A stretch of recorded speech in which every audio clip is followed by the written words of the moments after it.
अस्सलाम वालेकुम नाज़रीन, उर्दू टीवी चैनल में खुश आमदीद। व्यूअर्स, ड्रामा सीरियल कश्फ के एपिसोड 18 में आप देखेंगे मतीउल्लाह पूरी कोशिश में है कि वो इम्तियाज और कश्फ के आस्ताने को बर्बाद कर सके। बाबर के हाथ में इरम नहीं आ रही तो मतीउल्लाह उसे कहता है, मैं जब बार बार कोशिश कर रहा हूँ तो तुम क्यों नहीं कर सकते? मेरा करोड़ों का कारोबार तबाह हो गया, मुझे हर कीमत में हर हाल में उस घर की बर्बादी देखनी है। मगर उधर इम्तियाज तो कश्फ के बलबूते पर बहुत कुछ कर चुका है, अब वो नया घर भी ले चुका है। मगर अब वजदान की कोशिश है कि वो कश्फ से शादी करेगा।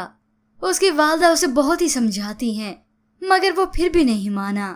अब वजदान की वालदा जोया को बताती हैं, कल से वजदान का सर फिर गया है। वो वजह पूछती है तो बताती हैं, कहता है इरम की शादी के साथ साथ अपनी भी शादी करवाएगा कश्फ के साथ।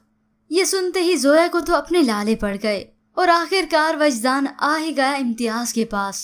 अपने लिए कश्फ का हाथ मांगो तो इम्तियाज मियाँ कहते हैं, कश्फ से तो तुम्हारी शादी नहीं हो सकती, अलबत्ता भतीजे हो तुम मेरे, तो मैं जोया का हाथ तुम्हारे हाथ में दे सकता हूँ।